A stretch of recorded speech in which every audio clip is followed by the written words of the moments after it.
जोङो अरायबो लुबैगोन आं खावलायदों जोंनि साफ्रोमबो फरायसा फरायसुलि आरो जोंनि जिल्ला दख'रा एबसुनि साफ्रोमबो मावथि बिथांमोनखौ जोङो जोंनि बैसोगोरा बिथांमोननिफ्राय हराव सुख शान्तिनि गेजेरजों जों बयबो रायजो जानो हायो आरो मोनसे समाव बर' हारिखौ जों जाहाथे बुहुमाव गेरेमसा हारि दाहैनो हायो दा बेनि थाखायनो जोंनि साफ्रोमबो मावथि आरो जोंनि फरायसा फरायसुलि बिथांमोनखौ मान बावनो थाखाय आं खावलायदों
एसे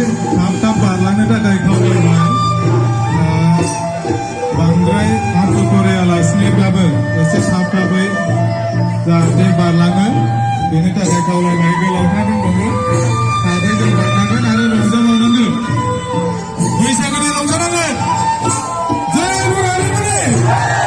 जय बरायबुलि जय बैसागुनि जोंहा मोसानाय बिथांगिरि बिथाङा सफैखानाय दङ आरो बिटिआरनि राकेश ब्रह्म सार बिथाङा हारिमुआव आखाइ गोनां मानसि फैबाय थानाय समफोराव बिथांमोननि बोरखौ लानानै जोङो जाहाथे हारिनि समाजनि आरो नैबे ओनसोलनि आरो हादोरनि थाखाय